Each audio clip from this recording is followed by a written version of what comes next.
बर' रादाब नायनो मोजां मोनग्रा साफ्रोमखौबो बरायग्रोना लाबाय। जुदि चेनेलाव गोदानब्ला नोंथांमोना चेनेलखौ साबस्क्राइब खालामनानै लानो हागोन, जायनि जाहोनाव आं बेबायदिनो आपडेट लाबोबाय थागोन। सोंखारिजाथाव बिबुंथिनि थाखाय एमपि पुलिसआ आइजोखौ सासपेन्ड खालामदों। खौरां मोननाय बायदिब्ला डिउटियाव थानाय समाव ब्राह्मण हारिनि सायाव सोंखारिजाथाव बिबुंथि होनायनि भिडिअ ससियेल मिडियायाव भाइरेल जानायनि उनाव सासे आइजो पुलिस कनस्टेबल अन्जु देबि जायसवालखौ सासपेन्ड खालामनाय जादों। बे जाथाया सिधायाव मोनसे हारिमुआरि हाबाफारिनि समाव जादोंमोन। नायबिजिरनायनि उनाव एसपिआ बुंदों दि बिथांनि बिबुंथिया आब्रुथि गैयै आरो गाज्रि आखु दिन्थिनाय खामानि, जायनि थाखाय पुलिस बिफाननि मान सन्मानखौ खहा खालामनाय जादों। अरुणाचलाव आलफा आइनि सोद्रोमा हमना मोनहादों आरो लोगोसे बिथांनिफ्राय हाथियारबो मोनदों। रैखाथि हान्जाया रबिबारखालि अरुणाचल प्रदेशनि नामसायाव उल्फा आइनि उदखारि अनुपम दहतियाखौ खायो। 17 अक्ट'बर खालि काकपथार आर्मि केम्पआव जानाय गाग्लोबनायाव लोब्बा थानायनि सन्देहआव बिथांखौ खानो हादों आरो लोगोसे एमकिउ राइफल, 151 गोथार गुलि आरो ग्रेनेडजों लोगोसे बोखांनो हायो। सुलुंनिफ्राय मोनथिनाय बायदिब्ला नामसाइ जिल्लायाव आसाम राइफलजों बिथांमोनानो गावलायदोंमोन होननानै मोनथिनो मोननाय जादों। थाइलेन्डनि 93 बोसोर बैसोनि रानि सिरिकिट रुंसारि जानायाव गाहाय मन्त्रि नरेन्द्र मदिआ दुखु फोरमायदों। बिथाङा बुंदोंमोन, रानि सिरिकिटनि सुबुं सिबिनायनि थाखाय जिउनां समायखिरा जोलैफोरखौ थुलुंगा होबाय थागोन।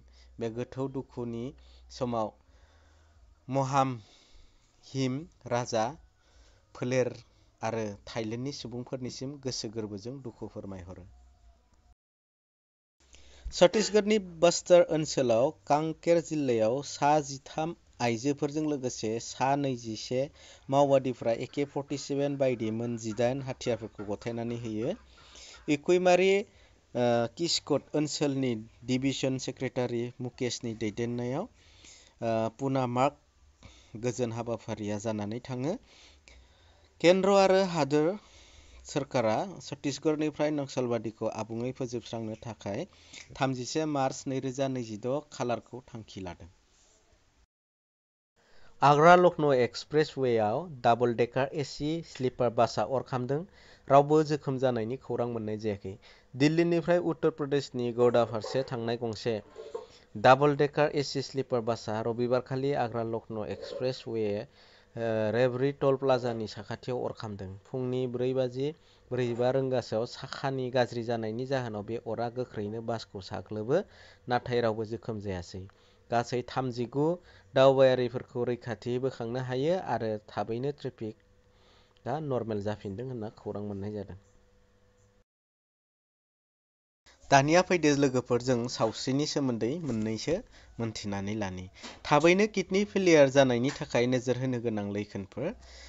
किडनिया फेलियार जानाया मोनसे गोब्राब सावस्रिनि जेंना जायो अब्ला जेब्ला किडनिया बिस गोनां मुवाफोरखौ फोजोबनो हाया, जायनि जाहोनाव बिसोरो सोलेराव जमा जाना थायो। सांग्रां जानो गोनां गिबि लैखोनफोरा जाबाय थाद'नाय गैयै मेंनाय, आथिं एबा मेगननि सोरगिदिं बुनाय, हासुदैनि महरफोराव सोलायनाय, उखैनाय एबा गोदै मोननाय, आरो गोरान एबा जोंनि मोदोमफोर मानग्लुंनाय। बेफोरनो गासैबो किडनि फेलियार जानायनि लैखोनफोर। दिनैनि आपडेटआ एसेनोसै। भिडिअखौ मोजां मोनदोंब्ला लाइक खालाम आरो लोगोसे चेनेलखौ साबस्क्राइब खालामनानै लादो।